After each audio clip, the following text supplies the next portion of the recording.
Hai sobat dengerin film, selamat menonton kembali. Semoga sobat semua diberikan kebaikan, keberkahan, dan kebahagiaan. Amin ya robbal alamin. Nah, kali ini kita bertemu kembali di channel dengerin film. Sebelum kita lanjut, jangan lupa untuk like, share, dan subscribe channel ini. Oke, let's go.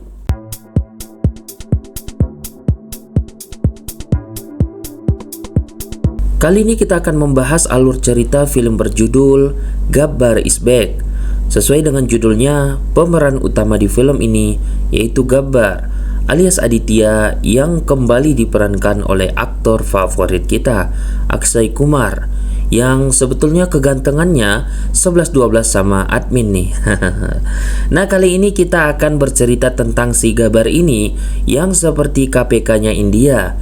Bedanya dia cuma bergerak sendirian untuk memberantas koruptor dan petugas pemerintah yang semena-mena ke rakyat kecil tanpa sokongan dan biaya dari pemerintah. Kenapa? Karena yang banyak korupsi di pemerintahan bahkan. Hal ini terjadi karena pemerintah setempat tidak mampu menangani korupsi dan fasilitas buruk yang diberikan kepada rakyat kecilnya. Hampir mirip dengan negara Konoha ya. Oke, kita kembali lagi ke ceritanya. Nah, kejadiannya terjadi penjebakan paling terbaik saat dia menjebak sebuah rumah sakit yang memeras para pasien dengan segala caranya. Lalu bagaimanakah kelengkapan kisahnya? Mari kita simak di sini. Gabbar is Back. Di awal cerita kita akan disuguhi dengan sebuah penculikan, dan di sini ada 10 kolektor yang diculik oleh seseorang di sebuah wilayah bernama Harista. 10 orang ini adalah pemimpin distrik wilayah. Ternyata 10 orang ini juga termasuk orang-orang yang korup terhadap negara. Berita penculikannya pun tersebar ke seluruh penjuru kota, baik pemerintahan daerah ataupun masyarakat. Keesokan harinya diberitakan bahwa 9 dari 10 kolektor tersebut telah kembali. Namun ada satu kolektor yang ternyata digantung di tengah-tengah kota dengan berkas dan juga DVD. Polisi yang melihat itu kemudian menurunkan mayat kolektor dan membawanya ke kantor polisi. Polisi membuka berkas yang tergantung dengan mayat kolektor tersebut. Saat dibuka ternyata isinya merupakan pernyataan bahwa Gabbar yang telah membunuhnya. Karena sang kolektor adalah orang yang korup dan di situ juga telah disertakan bukti-bukti dari semua hasil korupsinya yang dilakukan oleh dirinya. Polisi pun memerintahkan agar semua berkas tersebut tidak menyebar ke masyarakat.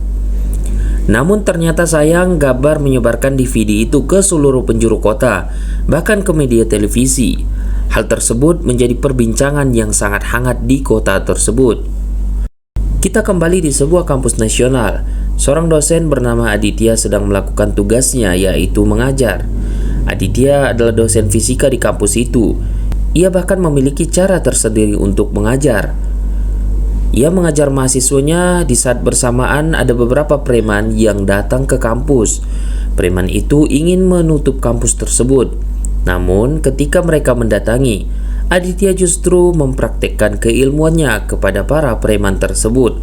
Alhasil, preman-preman itu pun babak belur dibuatnya.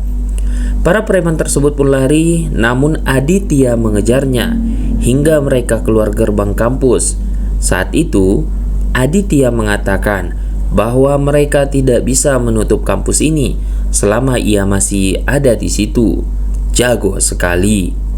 Malam harinya Aditya baru pulang dari kampus. Di perjalanan pulangnya, Aditya pun dicegat oleh seseorang wanita yang bernama Surti. Surti ternyata meminta tolong untuk membawakan kakaknya yang sedang hamil untuk melahirkan. Karena darurat, Aditya pun menolongnya. Namun ternyata kakaknya Surti justru melahirkan di dalam mobil tersebut. Wanita dan bayinya itu pun dibawa ke rumah sakit. Surti belum sempat mengucapkan terima kasih, namun Aditya pun sudah pergi duluan. Surti berpikir bahwa lelaki itu seperti malaikat.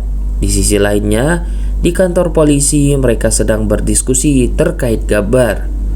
Di sana kepala polisi mengatakan siapa saja diperbolehkan untuk memberikan ide. Namun mereka semua hanya diam. Lalu di situ ada satu polisi yang hanya sebagai supir mengangkat tangannya untuk memberikan ide, tapi justru diabaikan. Polisi ini pun bernama Sado yang merasa diremehkan kemudian keluar dari kantor polisi. Ia bahkan berpikir untuk melakukan cuti guna mencari informasi terkait dengan Gabbar. Di suatu pagi, Surti yang sedang mengendarai skuternya membuat sebuah mobil orang penyok. Namun Surti membuat seolah-olah supir tersebut yang salah. Saat itu Aditya datang. Ia mengatakan kepada Surti bahwa Surtilah yang salah. Aditya menjelaskan kalau apa yang Surti lakukan ke sang supir itu akan menghilangkan pekerjaannya. Surti kemudian sadar dan Surti mengundang Aditya ke acara syukuran anak yang lahir di mobil Aditya tersebut. Di sisi lain, polisi sedang menyelidiki kasus Gabbar. Di kantornya, Gabbar memberikan ancaman bahwa Gabbar akan mengosongkan kursi kepala PWD alias Menteri Pekerjaan Umum untuk selamanya. Kasus ini mirip-mirip seperti di Indonesia ya. Di sisi lain, polisi sedang menyelidiki kasus Gabbar. Di kantornya, Gabbar memberikan ancaman bahwa Gabbar akan mengosongkan kursi kepala PWD alias Menteri Pekerjaan Umum untuk selamanya. Kasus Menteri Pekerjaan Umum ini mirip di negara Konoha ya, apalagi saat ini sedang hangat-hangatnya, apalagi di Sumatera Utara. Oke, kita kembali lagi ke ceritanya. Nama Gabbar makin mencuat di mana-mana, namun tidak ada yang tahu siapakah Gabbar sebenarnya. Di ruangan menteri, masuk seorang karyawan bawahan yang mengatakan bahwa Gabbar telah mencuri kepala koruptor, dan apabila target selanjutnya adalah kantor kita, maka nama Anda adalah yang paling ditargetkan di sini. Disitulah kepala menteri takut bukan kepalang. Di waktu yang bersamaan, seorang kepala proyek datang untuk menambah uang suapnya. Namun menteri ini kemudian mengembalikan uang itu, bahkan DP-nya yang sebanyak 15 juta. Sang menteri sendiri akan menerimanya apabila semuanya dilakukan dengan benar, serta menteri mengumumkan kepada semua karyawannya bahwa ia mengembalikan semua uang yang ia korupsi secara bebas dan memohon hal ini disampaikan kepada Gabbar.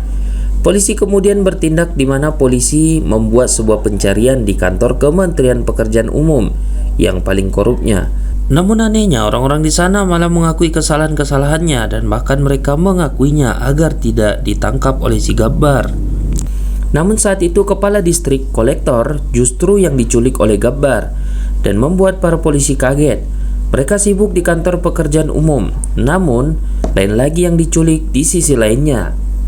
Gabbar ternyata menangkap kepala distrik kolektor ini, kemudian menanyakan apa kesalahan dari kepala distrik ini, bahwa dia telah menerima suap untuk pengalihan air ke pabrik gula yang dimana aliran itu sebenarnya adalah untuk kepentingan pertanian masyarakat. Kepala distrik inilah yang membuat kekeringan air para petani di daerah itu. Kepala distrik ini pun digantung di tengah kota. Media pun sontak terkaget dengan masalah ini. Bahkan masalah ini benar-benar membuat sebuah keributan antara petugas pemerintahan serta membuat ketakutan para koruptor kelas kakap. Kalau di Konoha sendiri, teman-teman semua mungkin tidak ada koruptor yang takut ya, karena sebanyak-banyaknya mereka korup, mereka hanya dipenjara 1, 2, sampai 5 tahun tanpa dimiskinkan. Ya, kita kembali lagi ke cerita ini. Aditya pun mengunjungi rumah Surti untuk melihat anak dari kakak Surti tersebut.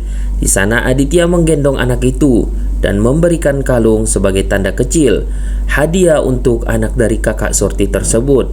Nampaknya Surti dan Aditya mulai tumbuh rasa cinta satu dengan yang lainnya. Sado sedang menyelidiki kasus Gabbar ini dan mulai membuat pola dengan mengumpulkan nama-nama petugas pemerintah yang jujur dan berpikir keras bagaimana mereka membuat sebuah tim yang tangguh untuk menangani masalah ini. Aditya yang mulai dekat dengan Surti, kemudian mereka sering jalan bareng. Bahkan di hari itu mereka jalan-jalan. Namun naas Surti hendak menyeberang, Surti terserempet. Surti pun dibawa ke rumah sakit. Di sana, Surti dan Aditya sedang berkonsultasi dengan dokter. Saat itu pun dokter menyarankan sebuah tes yang sangat banyak sekali, yang seharusnya ini tidak perlu. Gabbar yang berada di situ pun menyangkal bahwa Surti diserempet. Namun dokter malah mengatakan dengan angkuhnya, kalau tidak apa-apa, kenapa harus ke sini? Aditya alias Gabbar keluar dari tempat itu. Namun ketika dia keluar, dia mendengar percakapan antara suster dan dokter kandungan di sana. Aditya mendengar bahwa ibu-ibu harus dioperasi sesar walaupun bisa lahir normal, agar rumah sakit itu bisa mendapatkan uang yang lebih banyak. Kalau tidak begitu, rumah sakit itu bagaimana untuk menggaji para suster dan para dokternya? Itu kata si dokter tersebut. Gabbar mendengar itu dan merasa ada yang tidak beres di rumah sakit itu. Ketika berada di kasir, Aditya alias Gabbar justru melihat adegan yang sangat menyedihkan, di mana ada ayah dan anaknya yang kemudian membayar uang administrasi untuk operasi istrinya. Namun saat itu justru biaya administrasinya memberikan surat kematian dari istrinya. Suami itu pun histeris mendengarkan bahwa istrinya ternyata sudah meninggal. Mereka tidak memberitahunya. Kenapa hal ini tidak diberitahu dari semalam? Bahkan saat itu anaknya pun tak boleh melihat ibunya untuk terakhir kalinya. Ini menjadi tanda tanya besar. Aditya yang menyaksikan itu dengan geram, dan Aditya akhirnya pergi ke rumah sakit itu lagi. Aditya pun menyusun sebuah rencana untuk membuat rumah sakit itu dapat pelajaran. Saat itu pun Aditya mendatangi sebuah keluarga yang telah didatangkan jasad suaminya yang bernama Bagram. Nah, istri dan dua anak ini memberikan sebuah surat, yaitu sertifikat kematian. Aditya membawa mayat Bagram ke rumah sakit. Sesampainya di rumah sakit, Bagram disambut oleh dokter dan masuklah mereka ke ruangan di mana Bagram akan dirawat. Saat itu ternyata dokter yang mengecek bahwa Bagram sudah meninggal. Dokter memainkan sebuah sandiwaranya. Bahkan Bagram dikatakan bisa diobati olehnya. Aditya harus ke administrasi dulu untuk membayar keuangan, dan setelah itu Aditya diminta untuk membeli semua obat-obatan di apotek. Dan tidak hanya itu, Aditya serta keluarga Bagram dikabarkan harus menjalankan operasi untuk si Bagram, dan harus didatangkanlah dokter ahli dari luar negeri agar dia bisa selamat. Namun Aditya harus membayar uang operasi yang sangat besar sekali. Dokter ahli pun didatangkan, dan ketika itu dokter itu mengatakan bahwa mereka harus mengakhiri sandiwara itu karena ternyata mayat Bagram ini sudah mulai membusuk. Namun dokter di rumah sakit itu mengatakan, biarkanlah dulu selama mereka masih bisa membayar, kenapa mereka tidak diperas saja. Sebetulnya keluarga Bagram sudah mulai merasa lelah, namun Aditya mengatakan bahwa hal ini akan segera berakhir. Benar saja, dokter keluar dari ruangan dan mengatakan bahwa Bagram tidak bisa diselamatkan. Saat itulah Aditya mengatakan, bukankah rumah sakit ini dapat mengobati orang mati? Dokter di sana mengatakan, bagaimana bisa orang mati diobati kembali?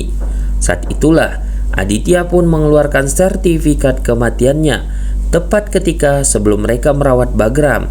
Saat itu juga Aditya meminta cek 500 juta untuk keluarga Bagram. Para dokter itu kemudian memanggil bosnya untuk menemui Aditya. Saat menemui bosnya dari rumah sakit itu yang bernama Vikas, Aditya meminta cek sebesar 500 juta dan 445 juta harus cash. Namun Vikas malah memberikan kode untuk menghajar Aditya. Anak buah Vikas ini justru dibuat kalah oleh Aditya. Aditya mengatakan bahwa mereka harus membayarnya, atau saya akan membuat tempat ini disegel. Dan akhirnya mereka memberikan cek yang diminta dan uang cash diberikan kepada istri Bagram. Lalu setelah itu Aditya memberikan wejangan kepada para dokter untuk melakukan seperti selayaknya seorang dokter, tidak menipu dan tidak memeras pasiennya. Keesokan harinya di rumah sakit itu terdapat massa yang telah berkumpul di rumah sakit. Saat Vikas datang dan massa merasa emosi, Vikas keluar dari mobilnya. Massa pun mengeroyokinya dan akhirnya Vikas pun mati konyol. Vikas yang telah mati, kemudian ayahnya yang bernama Visi marah betul. Ia betul-betul murka karena anaknya mati dengan kondisi yang tidak terhormat. Di sana anak buah yang ada di rumah sakit merekomendasikan bahwa yang melakukan ini pasti Aditya. Dengan melihat CCTV di rumah sakit, di sisi lain Sado yang ada di tempat cukur berpikir apa yang membuat tim Gabbar ini bersatu. Saat itu, saat dengar orang di sampingnya mengatakan bahwa ada reuni kampus, dengan sikap Sado mengatakan bahwa semua pasti berhubungan dengan sebuah kampus dan mereka pasti berada dalam satu kampus pada saat dulunya. Sado mengetahui bahwa orang-orang Gabbar ini mereka dulu pernah kuliah di salah satu kampus. Sado pun datang ke kantor polisi dan saat itu juga ia memberitahukan atasannya. Namun sayang atasannya kemudian benar-benar untuk mengacukan Sado. Sado diperintahkan bahkan keluar dari ruangan tersebut dan disuruh untuk membeli gorengan. Vijay kemudian tahu bahwa itu yang dilihatnya adalah Aditya. Ketika di rumah, kemudian ia teringat masa lalunya, di mana pada saat itu mereka memiliki proyek yang akan membangun bangunan di atas sungai. Aditya adalah salah seorang yang sangat protes akan proyek tersebut karena akan sangat membahayakan. Aditya protes karena bangunannya akan runtuh dan menewaskan 200 orang saat itu. Ada yang menelpon orang-orang dari petugas yang berwajib untuk mengurus itu semua. Namun saat ditelepon justru komisaris polisi menolak mereka semua. Aditya kemudian membuat dirinya menghajar mereka semua yang ada di ruangan itu. Saat itu ia pikir sudah hampir dibunuh, namun dia meminta maaf sehingga Aditya pergi. Namun saat itu PC pun memukul dan tampak Aditya dinyatakan tewas pada waktu itu. Karena hal itu, PC meminta kepada anak buahnya untuk mencari segera Aditya. Di sisi lainnya, Aditya dan timnya sedang membicarakan target selanjutnya. Saat itu temannya datang dan mengatakan bahwa polisi menunjuk Sibi yang bernama Kuldep untuk menangkap Gabbar. Dia adalah orang yang kuat dan juga orang yang hebat dalam memecahkan kasus. Kuldep yang ada di kantor polisi sedang rapat. Mereka semua membahas tentang masalah Gabbar tersebut. Dan saat itu juga kemudian Gabbar mengirimkan sebuah CD di mana Gabbar akan membunuh orang lain lagi di hari Jumat. Saat itu pun ribetlah masyarakat membicarakan tentang Gabbar, bahwa Gabbar akan melakukan aksinya lagi.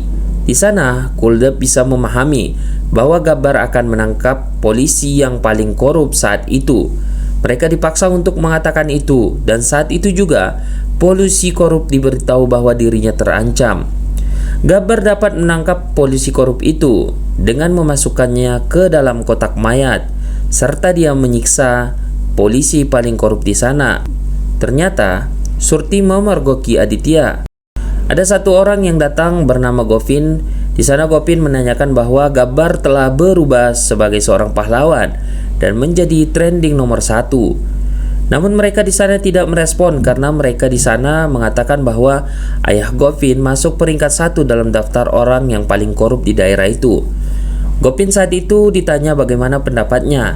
Ia mengatakan bahwa setiap yang dibunuh mereka punya keluarga dan kita saat ini menjalankan misi, tidak memandang keluarganya, tapi memandang kejahatannya. Gabbar merasa bangga dan berhasil terkait misinya yang dilakukan oleh Govin. Semua itu juga disaksikan oleh Surti. Di sisi lain, di kantor polisi, saat mereka semua sedang rapat, satu menyatakan bahwa kalian tidak bisa menyalahkan Gabbar karena dia memiliki misinya sendiri. Saat itulah awalnya Sado tetap diremehkan oleh orang lain. Namun, kepala si pria ini kemudian ingin mendengarkan Sado.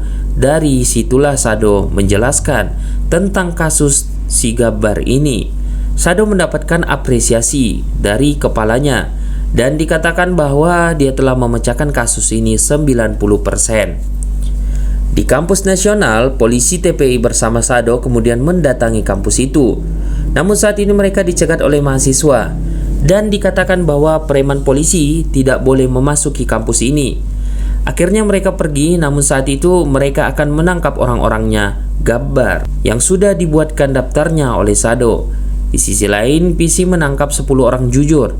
Di sana kemudian PC membuat pernyataan kepada mereka bahwa apakah mereka mau lolos ataukah mereka diberikan tuntutan ataukah keluarga mereka akan diancam. Dan saat itu jugalah salah satu di antara mereka ditendang dari lantai atas gedung hingga jatuh dan mati. Akhirnya Shadow duduk bersama para polisi itu. Bahkan kepalanya menyatakan apakah yang akan dilakukan oleh si Gabar. Dan si Shadow mengatakan bahwa Gabar akan menargetkan untuk membunuh si PC. Kenapa? Karena ia telah membunuh orang yang jujur, sehingga ini membuat gejolak pada si Gabar. Dan benar saja, ternyata Gabar dan para pasukannya juga memikirkan untuk membunuh si PC. Di sisi lainnya, para polisi bersiap untuk datang ke rumah si PC saat ia merayakan ulang tahunnya. Ternyata mereka semua memakai foto PC, dan dia tidak menyadari di antaranya ada Gabar dan dia diculik. Pada keesokan harinya, para keluarga ingin menemui keluarga yang ditangkap. Mereka menemui para keluarga yang ditangkap di sebuah ruangan tersebut. Saat itu, di sebuah ruangan, anak komisaris polisi yang bernama Govin bertemu ibunya, meminta ibunya, Govin, untuk meminta berbicara tentang di mana Gabar berada.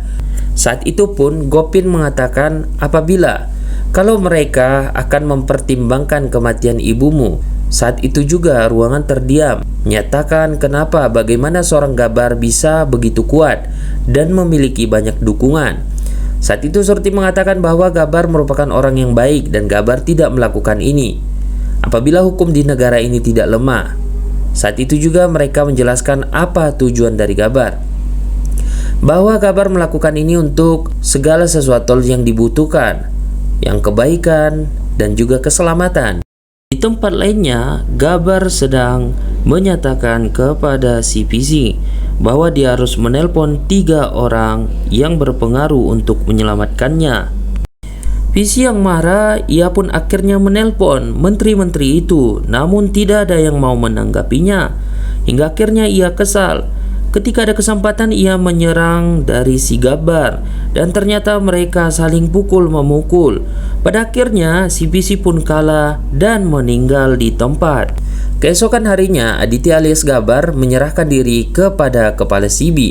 Di sana Aditya ditangkap oleh kepolisian. Gabar dihukum mati, menghadiri eksekusinya dan meminta agar Gabar dibebaskan.